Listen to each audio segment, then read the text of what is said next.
سلام دوستان، با آشپزشو همراه باشیم با یه ماکارونی لذیذ. روغن رو گرم کردم، توش دارچین، فلفل سیاه و زردچوبه رو تفت دادم. پیازها رو نگینی کردم، داخل روغن تفت میدم. مقداری سویا رو من خیس میکنم، حدوداً 10 دقیقه. داخلش مقداری چرخ کرده میریزم تا چرخ کرده تفت بخوره.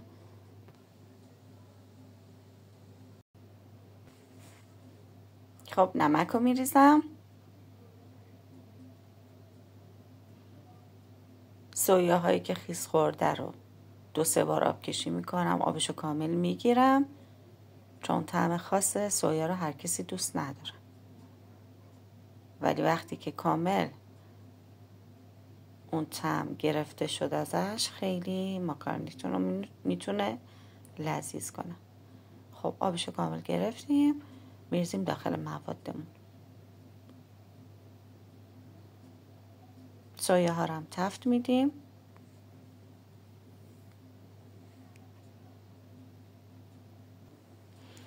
فلفل دلمه‌ای رو نگینی خورد میکنم، داخل مواد میریزم. اینا بستگی به سلیقه شما داره، دوست داشتین فلفل دلمه‌ای بریزین، دوست نداشتین نریزین، یا همینطور سویا، هیچ فرقی نمیکنه.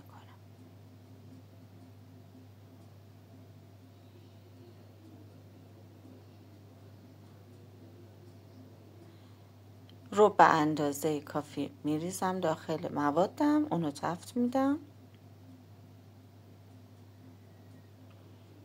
تقریبا 1 دست بشه. ذرت پخته و نخود فرنگی پخته داریم، داخلش میریزم به مقداری که دوست دارم.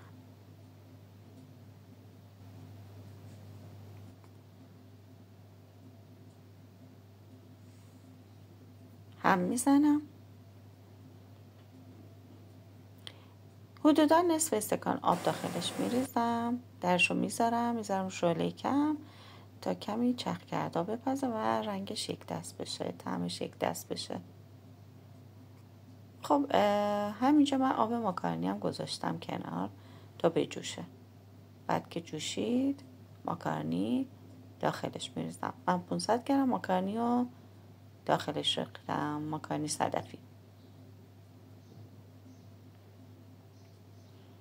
ماکارونی صدفی حدوداً 4 دقیقه زمان میبره، بستگی به ماکارونی که شما میخواین داخل، حالا میخواین بپزین. اگر که خیلی ضخیم بود حدوداً 6-7 دقیقه زمان میبره، اما همینطور مثل ماکارونی صدفی یا ماکارونی نازوکا باشه حدوداً 4 دقیقه زمان میبره. خب داخل ماکارونی که در حال جوشیدنه مقداری زردچوبه یا زعفران میریزیم به دلخواه تا رنگش رو خوش رنگ تر کنه. بچه اگه مقدار ماکارونیتون زیاد بود، توی آب ماکارونی که در حال جوشیدنه میتونین 1-2 قاشق روغن بریزین، اما کم بود به خاطر همین من دیگه داخلش نریختم. حالا آب کش کردم، آب سرد روش میگیرم تا خمیر نشه.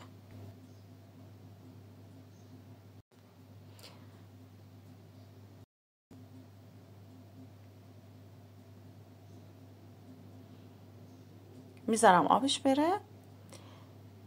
حالا قابلم رو گذاشتم روی حرارت، روغن رو ریختم، زعفرون و آب رو ریختم تهش. سیب زمینی‌هایی که حلقه حلقه کردم رو برای تعدیق گذاشتم. یه کمی که جوشید، اون آبی که داخل زعفرونه، آب و روغن قلقل که افتاد، شما ماکارونیتون رو بریزید، موادش هم داخلش بریزین، به هم بزنین تا 1 دست بشه. لایه به لایه شما ماکارونی بریزید، مواد بریزید، بعد به هم بزنید.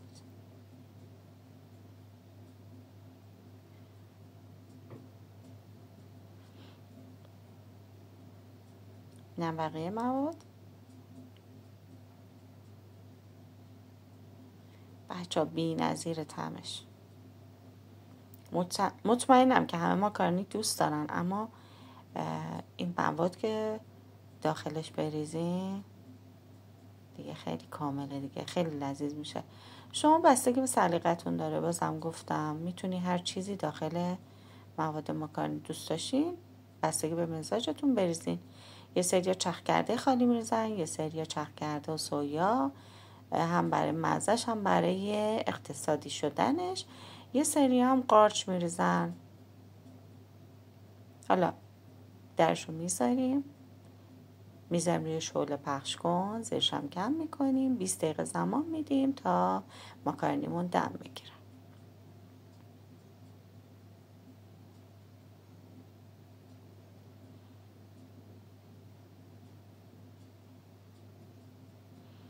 ماکارونیمون آماده است.